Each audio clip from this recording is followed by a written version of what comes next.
Meghan McClelland is a product manager at Xyratex. She was previously at the ASC File System I/O Archive Project Leader. Previously the ASC File Systems and I/O and Archive Project Leader at Los Alamos National Laboratory. She's worked in file systems and application readiness for 5 years and was responsible for directing and sponsoring R&D to provide new technology and solutions to the problems for LANL's HPC file systems. She holds a master's degree in computer science from University of Southern California, her undergraduate degree in computer science from New Mexico Institute of Mining and Technology. Her research interests include parallel and high-performance computing, storage systems, data management, checkpointing, security, and data-intensive computing. She enjoys being a relatively new parent and spending time with her family. Let's give a warm welcome to Meghan McClelland.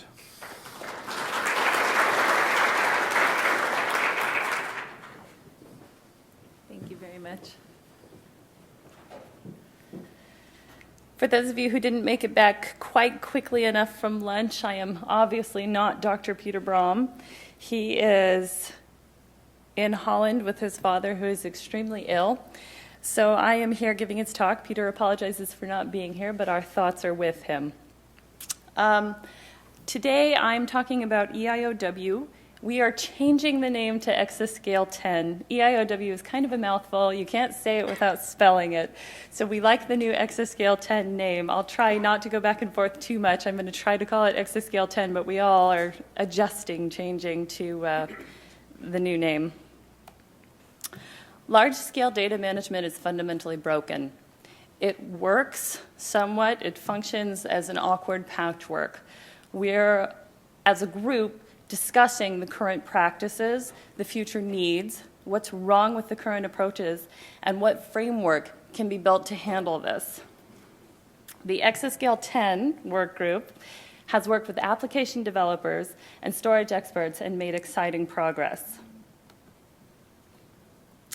Our mission: we would like to architect, design, and implement an open source set of Exascale I/O middleware. We're working with application experts. They are helping explain the requirements so that we can build the framework for the next generation of storage. So far, we have about 40 participating organizations in the group. Here is a list of them, which is undoubtedly partial. It always happens that you miss someone. I hope I didn't miss anyone, but here's a list of the participating organizations so far. If you don't see your organization there, we would love to have you on this list. EIOW is an open effort. We are EOFS supported, the European Open File System. As my good friend Hugo said this morning, it is not competing with Lustre. We encourage OpenSFS participation and collaboration. It was EOFS supported since inception, and it is a core project for EOFS starting in September 2012. Everything is being published on the web. Everything is being actively copied and amended. We're currently moving to a new website, so there's been a little bit of transition with the new name and the new website, but it will all eventually be there. And we're moving into the direction of the Internet Engineering Task Force style-controlled openness. EIOW intends to be a ubiquitous middleware. We want an agreed-upon, eventually standardized API for applications and data management. We hope to be an implementation of choice for researchers to study, amend, influence, and change. Research projects are now numerous, and we're really looking to, I want to emphasize this point, be vendor neutral. Anybody can bolt their favorite data object and metadata stores onto this framework. So middleware issues, there are hundreds of middleware packages, sometimes layered. And application developers regard them as useful and convenient when they know how to use them and when they can use them correctly. The parameter space for some of these middleware are gigantic, and they're generally very difficult to get working well. You have to really know the package and be an expert to get these working well. And we think that that makes it not quite ready for future hardware, and it's difficult to use. The stack isn't working very well.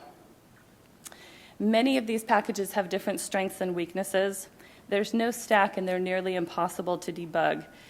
Don't get me wrong, we think that they're very good efforts. It's just that it would be much better to have these things in the design from the beginning instead of re-implementing major parts of the file system.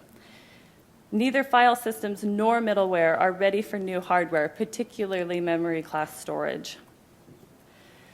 So this is an introduction to what Peter calls the Exagap. 10 petaflops is today, handled by mostly large Lustre storage systems. We have one at 1 terabyte a second, which is incredibly exciting, several billions of files. Tomorrow, we're looking at 100 petaflops, which a lot of people are talking about the flash cache approach. The flash takes the bursts, the disks are more continuously used as things are asynchronously bled off. It's going to take about 20,000 disks, about 0.5 megawatts of power, lots of heat, lots of failed drives, and probably metadata servers will become the scalability limit.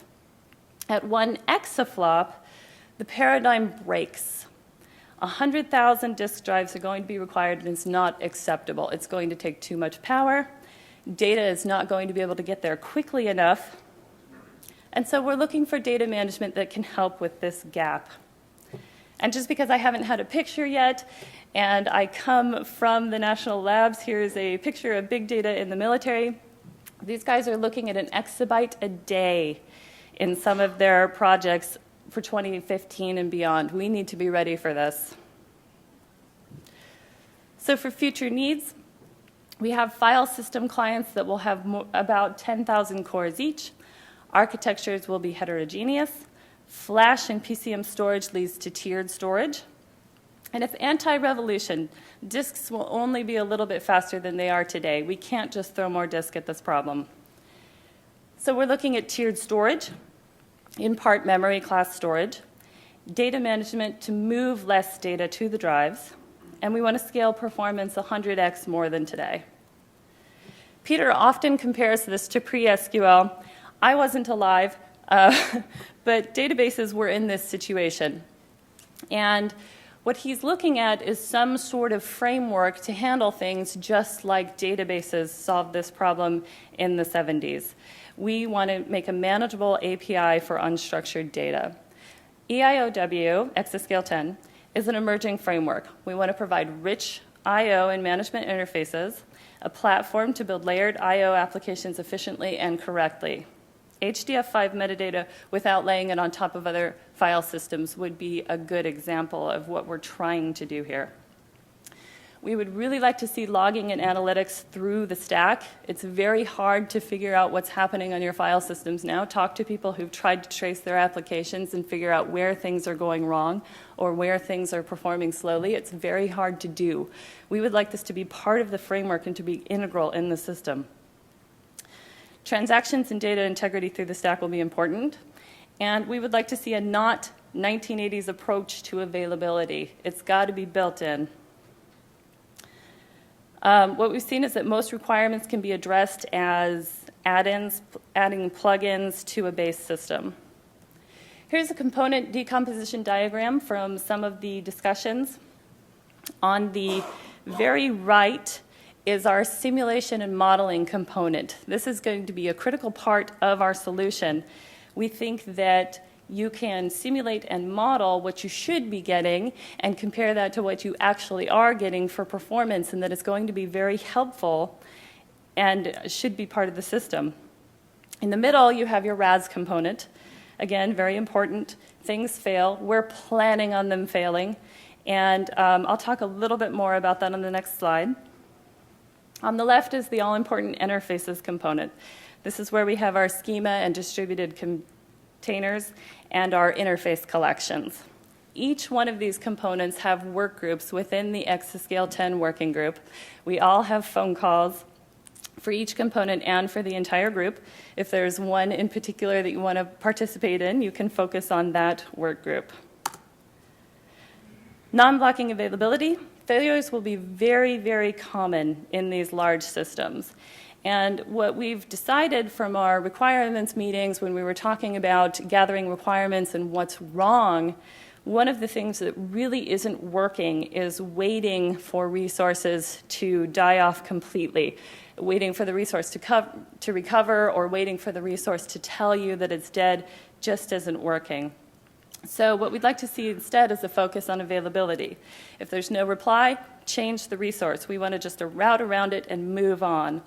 We'd like to see an asynchronous cleanup of the resource behind it if it's not working, or maybe even the resource coming back later if it gets fixed. There was a lot of discussion this morning during John's talk about how you do that, and we welcome participation in this, figuring out how you recover from some of those things when things are in flight.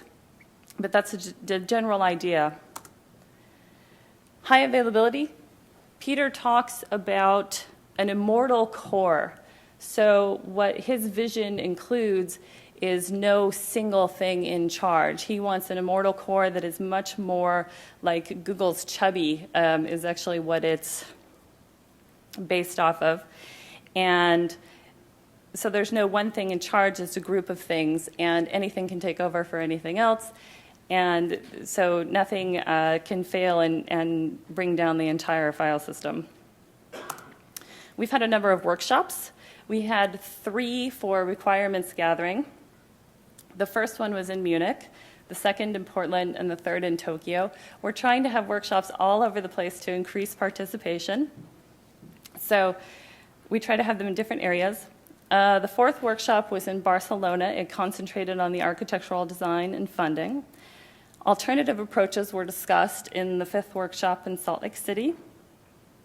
The design discussion of code components was in San Jose. Our next workshop is in Germany. I encourage everyone to attend. It's an implementation level design and future efforts discussion. We're going to have a number of talks there. It's a full day on June 20th. Our community efforts include phone calls for everybody to join, and there's a new website. Prototype code is being developed. We've got a core system that has some code written and delivered that people are currently evaluating. There's a major simulation and monitoring component that's being investigated, and we're looking at different simulation capabilities and different systems. We're evaluating ideas with prototypes. We have research proposals and evaluations of next generation systems. In conclusion, we're looking at building a framework like SQL for HPC data and big data. It's 40 years overdue, and we're aiming to change that. Thank you very much. This is the EIOW website. I recognize this was a very short talk, but hopefully no one minds. No, it's right on. We are running ahead of schedule. I mean, would you like to take some questions now, or would you like to wait till the panel? I actually would like to clarify Nathan Ruttman is going to be taking Peter's place in the panel. No, I'm down. Well, I'm presuming that you know, maybe while you're not like Carrier and Dillo co-heads, you guys are you know, drawing from the same material. We'll wait for the panel. All right. Thank you. Thank you. Meghan McClelland.